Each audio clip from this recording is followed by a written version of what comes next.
హెచ్చరిక, దైవజనుని హెచ్చరిక. అభిచారము అంటే వ్యభిచారం వేరు, అభిచారం వేరు.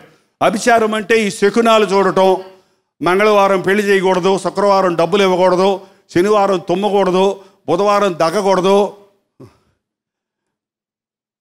తుమ్మితే పెళ్ళి ఆపేయాలి, పిల్లి వస్తే వెనక్కి వెళ్ళిపోవాలి, బల్లి పడితే బలి శాస్త్రం చూడాలి అనేది మన దేశంలో అయితే చాలా మందికి అలవాటు అయిపోయింది.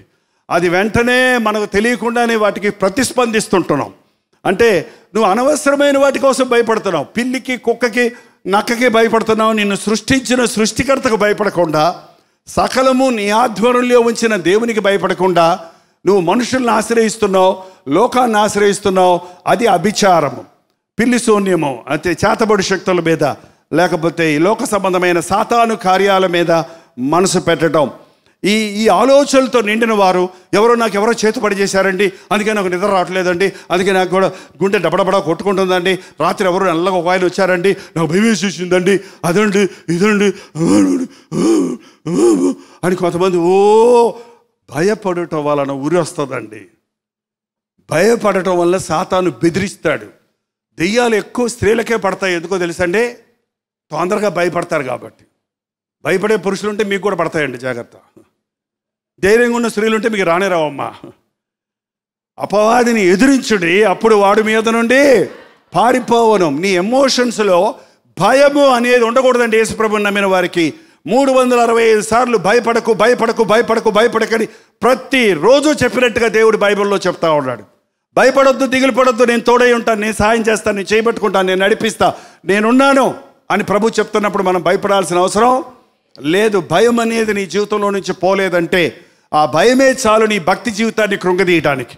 ఏలియా అంతటి దైవజనుడే భయపడ్డాడు యేజబెలు మాటలకి. నిన్ను చంపేస్తారంటే పారిపోయి బదరీ వృక్షం కింద కూర్చొని ఇంకెందుకు వచ్చింది నా బ్రతుకు, చంపేయి ప్రభువా అని ప్రార్థన చేసుకుంటున్నాడు. పాపం, అరే నేను నీ కొరకు అగ్నిరథాలు పంపించి శరీరంతో నీకోసం పరలోకాన్ని తీసుకెళ్ళాలని నా ప్రణాళిక ఉంటే నువ్వు బదరీ వృక్షం కింద దిక్కుమాలని సౌ చచ్చిపోతానంటావేంటయ్యా అని ప్రభు తను తట్టి లేపి ధైర్యపరిచాడు, బలపరిచి తన ప్రణాళిక నెరవేర్చాడు. భయపడొద్దు.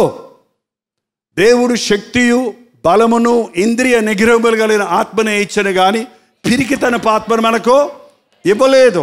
మన జీవితాల్లో ఈ ఎమోషన్స్ మనకుంటే, ఒక వ్యక్తిని చూడగానే తప్పైన ఆలోచనలు రావటం, ఒక వస్తువును చూడగానే తప్పైన ఆలోచనలు రావటం, ఆశలు పుట్టడం, ఒక భయభీతులతో పరిస్థితి చూడగానే భయపడిపోవటం, లోబడిపోవటం, ఇవన్నీ కూడా మన మనోభావాలుగా, మన ఉద్రేకాలుగా ఉంటే ఇది చాలా అపాయం మన ఆధ్యాత్మిక జీవితానికి. ఇంకా కొంచెం తొందరగా చూస్తే ద్వేషములు, కలహములు, మత్సరములు, క్రోధములు, కక్షలు, భేదలు, విమతములు, అసూయలు, మత్తతులు, ఇవన్నీ ఒక సెట్ అండి. ఏంటంటే చాలామంది మన తెలుగు వాళ్ళకండి అలక ఎక్కువ. ఏంటంటారు ఒకసారి చెప్పండి? అలకంటారా, ఇంకేమన్నా అంటారా మీరు? అలకేనా? ఊరికే పిల్లలు అలిగినట్టు పిల్లలు అలుగుతారులేండి. అసలు పిల్లలు అలగటం ఏంటి? అది అక్కడి నుంచే పుట్టుకొస్తుంది. ఆ పిల్లలు చిన్న చిన్న విషయాలు అలిగితే పెద్దవాళ్ళు అయ్యాక పెద్ద పెద్ద విషయాలు అలుగుతారు. అలిగి అన్నం తినకుండా ఉండటం, అలిగి మాట్లాడుకోకుండా ఉండటం. కొంతమంది స్త్రీలు అయితే అలిగాడంటే మూతి 33 వంకరలు తిప్పుతారు. బాధపడకండి అమ్మా, మీకే అంత శక్తి ఉంది, మీ నోటికి చాలా శక్తి ఉంది. మీ నోటిని దేవుని కోసం వాడండి. అందుకని యేసు ప్రభు పునరుద్ధానుడైన తర్వాత నేను పునరుద్ధానుడైనని పేతురుకు చెప్పలేదు. పేతురుకు చెప్తే గమ్మును కూర్చొని గదిలో కూర్చుండేవాడు. వెళ్ళి ఎవరికి చెప్పారు తెలుసా? మగ్దలేని మరియకు చెప్పారు. ఏంటంటే ఆమె సమాధి దగ్గర నుండి యెరూషలేము పట్టణపు వీధుల్లో అరుచుకుంటూ వెళ్ళిందంట. నేను ప్రభువు చూశాను, నేను ప్రభువు చూశాను, నేను ప్రభువు చూశాను, నేను ప్రభువు చూశాను, నేను ప్రభువు చూశాను, అక్క ప్రభు చూశాను, అక్క ప్రభు చూశాను, అన్న ప్రభు చూశాను, అమ్మ ప్రభు చూశాను. ఊరు వార చాటేసింది. అలాగ మన నాలుకను దేవుని కార్యాలకు వాడండి, గుసగుసలకి వ్యర్థమైన మాటలకి వాడొద్దు. ఏంటంటే దేవుడు మనకిచ్చిన ప్రతి అవయవం ఆయన కోసం వాడబడాలని ప్రభు ఆశిస్తున్నాడు. ఈ అలక్కలు, కోపగించుకోవటాలు, బెదిరించడాలు, అసూయపడటాలు, ఇవన్నీ మన ఎమోషన్స్ అండి. బాగా నవ్వుకుంటూ మాట్లాడుకుంటూనే ఉంటారు. సడన్గా ఏమైంది, ఏదో ఒక మాట వాళ్ళన్నది నీకు గుచ్చుకుంది, నీ అహాన్ని టచ్ చేసింది. అహం ఉంది మనకి, అది చాలా సెన్సిటివ్. ఏంటంటే అది అహం. మన దేశంలో అంటారు అహం బ్రహ్మం అంటారు, అంటే అహమే దేవుడు అన్నమాట. అందుకే మనం ఎవడి దేవుడు వాడే.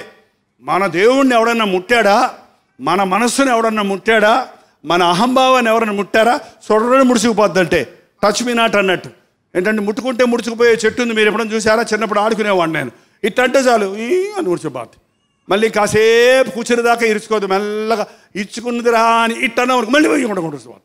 ఏంటంటే కొంతమంది అలాగే మన ఎప్పుడు చూసినా అలాంటి వాళ్ళతో చికాకండి బతకడం.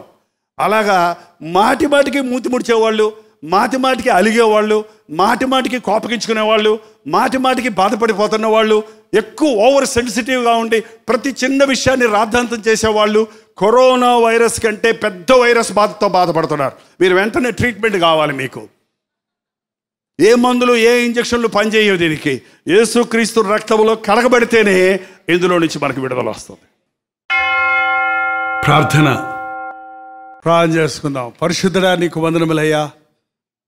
ఈ సమయంలో నీ సన్నిధిలోనికి వచ్చిన ప్రతి ఒక్కరి హృదయంలో ఉన్న ప్రశ్నలకు జవాబులు దయచేయి.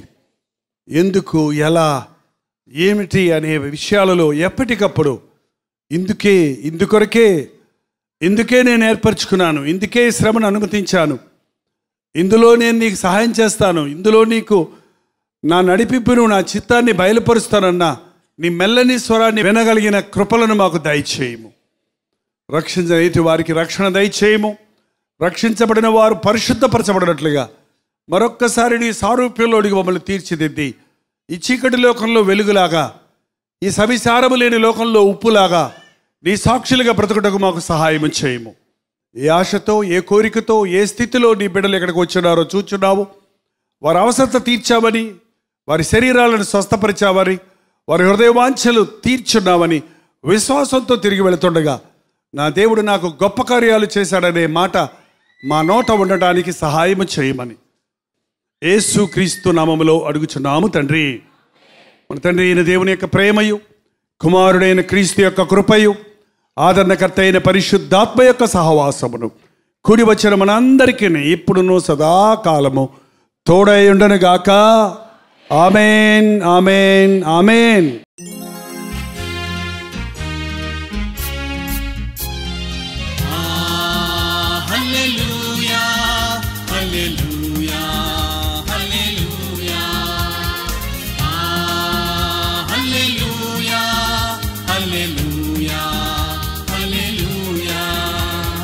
కలువరి ప్రేమే మధురం, కలువరి ప్రేమే మధురం, కలువరి ప్రేమే మధురం, కలువరి ప్రేమే మధురం.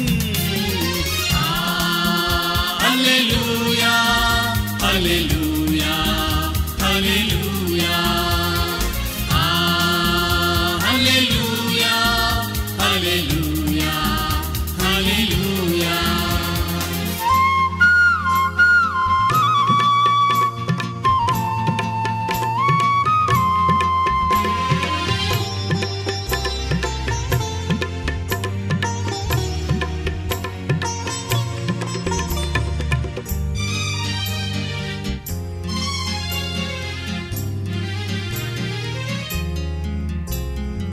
సిలువపైన విలువ త్యాగం చేసినావుగా, పాపినైనా నా కొరకు చిందించినావుగా, రుధిరం చిందించినావుగా. కలువరి ప్రేమే మధురం, కలువరి ప్రేమే మధురం, కలువరి ప్రేమే మధురం, కలువరి ప్రేమే మధురం. హల్లెలూయా, హల్లెలూయా, హల్లెలూయా, హల్లెలూయా, హల్లెలూయా.